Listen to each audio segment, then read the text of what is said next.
O Tribunal Superior Eleitoral, nas eleições municipais do ano passado, foi hackeado, motivo pelo qual o resultado das eleições foi interrompido.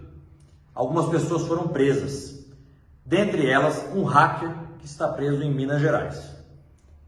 Eu e minha equipe fomos lá falar com ele, onde ele pôde nos relatar como foi fácil invadir os sistemas do Tribunal Superior Eleitoral. Confira aí.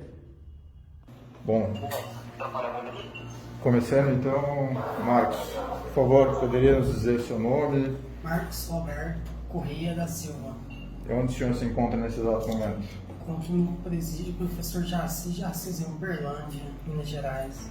Tá, e por que motivo o senhor atribui a sua estadia aqui nesse momento? Porque eu sou um dos que invadiu o sistema do Serasa, que vazou 220 milhões de dados na internet. Tá. Para além disso, existe algum tipo de acusação envolvendo o Tribunal Superior Eleitoral? Existe. E o que o senhor pode nos dizer em relação a isso? Eu posso dizer que vocês estão esperando eles querem me condenar, né? Porque o ato foi só um protesto, nada de roubar informação, nada de prejudicar ninguém. Mas qual foi o ato em si? Ativismo.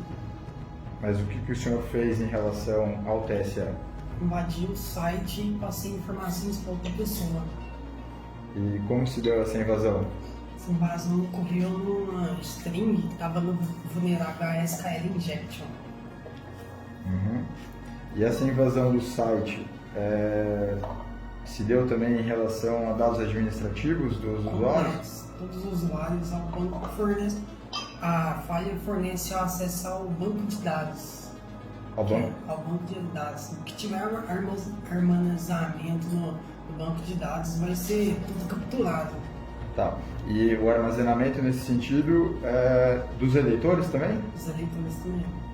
E que tipo de dados dos eleitores tem lá? Nome, CPF, voto, RG. Os dados biométricos também? Dados biométricos também. E você conseguiu acesso a tudo isso? Tudo isso. De uma maneira relativamente simples? Sim. Você poderia nos explicar como isso aconteceu? Ela ocorre numa falha que, a gente injeta códigos maliciosos na barra de URL e através desses códigos a gente consegue manipular o site. E Tá. puxar nome de usuário e senha de administradores. Perfeito. E houve algum tipo de ataque também à negação de serviço por parte de vocês? Teve também Ao DDoS? o DDoS. A gente juntou, geralmente, se eu não me engano, foi 30 mil máquinas infectadas, montou uma rede zumbi e atacou o DDoS. Tá. O TSE ele admite esses ataques, só que ao mesmo tempo ele afirma que nada afetariam nem poderiam afetar os sistemas das urnas eletrônicas, a apuração, a segurança e a integridade dos resultados de votação. Isso eles falam com uma certeza categórica, mas ao seu ponto de vista, sua expertise, vendo que quão fácil foi acessar o sistema, o site do TSE, você acredita de fato que é impossível violar a situação do processo eleitoral? A minha base é que tudo conectado à internet é vulnerável. Nos Estados Unidos, numa conferência de hacker lá, chama DEFCON, já comprovaram a existência que existe sim falhas de cibersegurança na zona eletrônica. Tá. Então, no seu ponto de vista, você, por exemplo, que conseguiu acessar os sistemas administrativos do TSE com relativa facilidade, como eu mesmo disse, conseguiria, com os recursos necessários, o tempo necessário, invadir também o sistema eleitoral? Verdade, conseguiria. E, inclusive, em relação a alteração de voto, alteração de apuração? A manipulação de votos na rede, ela geralmente na hora da votação ela é desligada, mas no automático, quando eles vão contar o voto, ela já é sim ligada, conectada à internet. E quem tiver se ela tiver em algum lugar e alguém tiver também nessa rede, consegue fazer a invasão e daí consegue manipular a votação. Tá. E o TSE também divulgou que tem alguns contratos com a nuvem, né, o Cloud Oracle, inclusive utilizando dessa plataforma para fazer o processo de totalização dos votos, que seria, na verdade, o processamento de todos os dados das sessões eleitorais e, enfim, a totalização para que depois fosse divulgado. Considerando que esse sistema, inclusive, utiliza de recursos de inteligência artificial, né? Você acredita que isso também é uma vulnerabilidade? É uma verdade, isso é vulnerável, sim.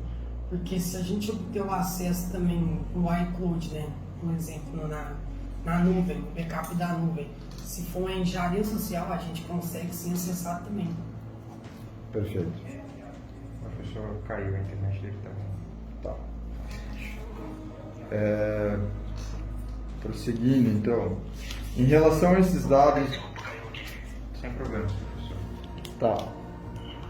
Professor, a gente já fez as perguntas aqui. O Marcos nos disse que ele entende como vulneráveis, inclusive as urnas, e já fez algumas explicações técnicas em relação ao que foi realizado ou não. Bom, primeiro, né, é uma pena, né, que a gente sempre, eu lamento porque, né, o fato, assim, de uma pessoa com nível de qualificação técnica que você tem acontecer uma coisa dessa, né, e principalmente pelo ativismo, né, como você mesmo colocou, né, é uma coisa, assim, e é uma passo que a gente tem aqui no país que normalmente os ativistas, em geral, políticos, acabam tendo um certo destaque, apoio da população, as pessoas tratam os ativistas de internet, os ativistas técnicos, né, os hackers, praticamente como criminosos, né, unicamente como criminosos, né. Verdade. Diferente do tratamento que a gente tem no exterior, né, que o hacker ele é reconhecido pela sua competência técnica e tudo mais, e quando ele faz um ativismo, né, isso é levado em conta. Aqui no Brasil não, né, eles tratam meramente como se fosse alguém que estivesse roubando, fazendo um desvio de transação bancária, né. Não é o ativismo. O Brasil... O hacker aqui no Brasil praticamente não é reconhecido, né, nem pela população, nem pelo sistema jurídico, né, como ativismo em si, né, simplesmente colocam tudo no mesmo saco, no mesmo balaio, né, achando que hacker é ladrão de computador ou ladrão virtual e tudo mais. Eles usam a terminologia errada, na verdade. Professor, se puder prosseguir as perguntas, por favor. Ah, sim, certamente. Né? Bom, o primeiro de tudo é a questão do sistema Jedi, né? Se vocês tiveram, quando vocês tiveram os acessos, né, conseguiram dados biométricos e dados eleitores, se vocês chegaram próximo, né, do sistema, de alguns subsistemas do TSE que são relacionados à criação do software da urna mesmo, né, que são chamados sistemas Jedi. Você acha que vocês localizaram alguma coisa desse tipo? Não, a gente só conseguiu achar mesmo que estava acessável ao servidor remoto dele. A gente tentou pegar o RDP, né, para fazer a conexão remota, mas, no entanto, eu mesmo não consegui, não. Aí onde que eu consegui o acesso do servidor e repassei para outra pessoa. Houve acesso a algum trecho ou alguma parte de algum do sistema de código-fonte da urna, da BIOS ou qualquer outra coisa do gênero? Até então, não. Código de fonte, não. Mas sim, creio que por mim, se nós tivéssemos esperado, ia sim conseguir o acesso, porque tudo é engenharia social. A gente deixar uma array ali infectada ali, algum funcionário ia clicar, ia baixar. Porque o elo mais frágil de um sistema é o ser humano. Professor, deixa eu só uma adendo, por favor. Então, se vocês não tivessem feito cyberativismo, tivesse tido intenções maliciosas desde o princípio, e tivesse esperado, né, realmente só entrado ali, não dado nenhum tipo de sinal que vocês estavam dentro, você acredita com bastante certeza que teria acesso a essas informações? Teria. Sem dúvida. Sem dúvida. Tá, pode prosseguir, professor. Ok. Você comentou que vocês tiveram acesso a um poder computacional de mais ou menos 30 mil máquinas para fazer um ataque de DDoS, né? Verdade. Como é que você deu em detalhes essa articulação, participação de mais de Assim, não é para falar de ninguém, mas imagina que deve ter tido participação de outros grupos eventualmente, né? Porque como é que se dá assim o acesso, essa articulação para conseguir esse poder computacional enorme para fazer esse tipo de ataque? A gente usou meios para infectar computadores conhecidos como ransomware, para poder criptografar máquinas, só que a gente manipulou o código, ela não criptografava, ela só fazia virar zumbi. E onde que a gente criou uma botnet através de um IRC e conseguiu, quem tinha acesso no nosso IRC era só administradores, era só pessoas de confiança. Juntou geralmente eu e mais 6 e conseguiu fazer o ataque. Esses 6 todos localizados no Brasil ou no exterior também? Exterior. Ou seja, o sistema, o TSE hoje é vulnerável a ataques de outros países? Outros países. Geralmente Irã também. Geralmente que desculpa. Do Irã. Muitas pessoas que eu conheço de lá atacam aqui. É? Perfeito. Professor, pode prosseguir. Não, você considera assim que no fato de eles terem chegado até você foi uma falha de OPSEC da sua parte ou você acha que foi denúncia de alguém do seu próprio grupo? Foi OPSEC mesmo, porque em 2019 eu tinha sido preso também, né? Pelo fato de eu invadir o sistema do Exército e a Polícia Civil de Minas Gerais, né? E tinha uma empresa de cibersegurança me investigando também lá de Israel, a Checkpoint. Aí eles conseguiram mexer na OPSEC e me identificaram. Professor? Professor, conferindo aqui em texto, né, se o outro professor tem algumas perguntas também, que eu estou repassando algumas coisas para ele. Desculpa interromper um pouquinho. A dinâmica não está muito boa, porque eu tenho que escrever para o professor e falar com vocês. Não, perfeito, tudo bem. Só uma pergunta, Marcos. Você falou que foi um ataque simples que vocês fizeram. Você sabe quanto tempo mais ou menos vocês passaram planejando esse ataque? Geralmente eu nunca planejei ataque, pra falar a verdade, é aleatório. Então Porque foi algo... eu identificar e as pessoas que eu conheço identificar, a gente tenta invadir. Caso contrário, a gente só pula de aula. Porque não foi nem nada planejado a poder...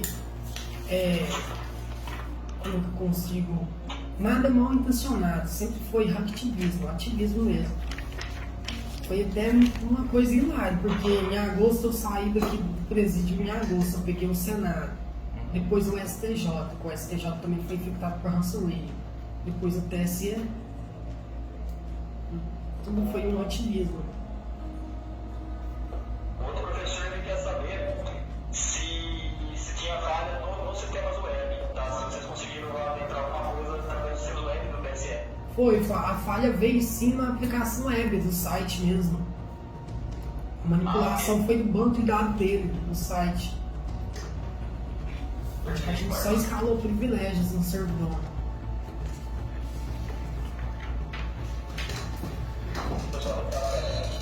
Marcos,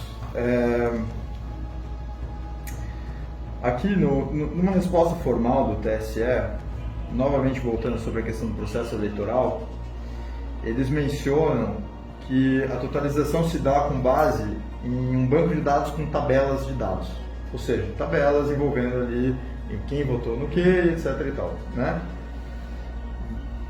Voltando àquilo que você tinha dito no começo, talvez, se tivesse esperado com um pouco mais de planejamento e vontade de fazer o mal, por assim dizer, né? De efetivamente mexer no processo eleitoral, vocês conseguiriam, por exemplo, inserir tabelas com dados alterados? Verdade. Conseguiria assim. A gente está acessando o MySQL, que é o PHP maiadinho. Ele já é um banco de dados. Se a gente quiser criar tabela, nome de banco de dados, a gente acrescentaria assim, manipularia todinho. Não só no banco de dados dos usuários, mas no banco de dados dos votos também. Central também. Servidor central. Mesmo ele durante o processo eleitoral, e aí eles mencionam que eles estão, os servidores do processo eleitoral ficam offline durante o final de semana da eleição. Mas você poderia então, por exemplo, plantar isso antes e só esperar? Só esperar, sim, porque a gente já tinha acesso no servidor, né? A gente não saberia quem ganhou, mas podia manipular só. Em que sentido? Você poderia, por exemplo, já incluir votos para um determinado candidato? Verdade. Porque ele já no nome da tabela ia ter o nome da pessoa ali que já tinha. A gente só ia achar a numeração de votos e conseguir mesmo. Perfeito. Professor? Olha aqui, né? Bom, a eventual alteração, né, no sistema de totalização é uma coisa assim que é fácil de auditar para o TSE depois, né, porque a gente verifica com os TRS locais e com o boletim de urna, né? Então não é assim um ataque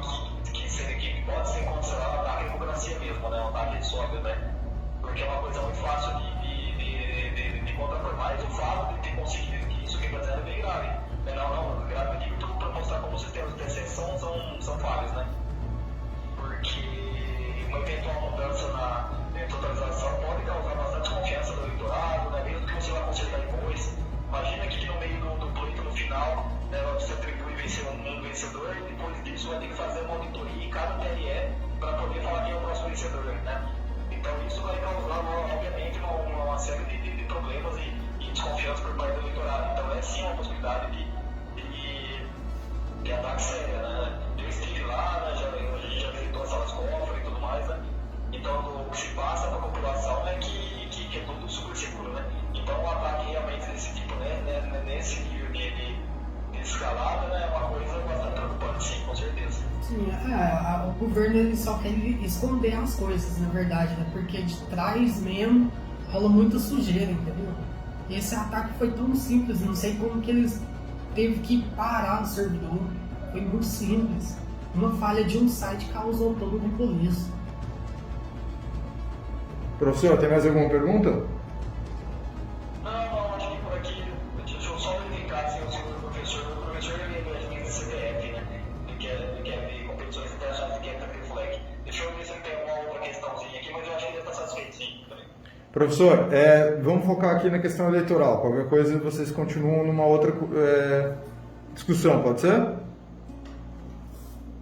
Pode ser. Quanto à situação eleitoral, satisfeitos? Sim. Tá, vamos encerrar aqui o vídeo.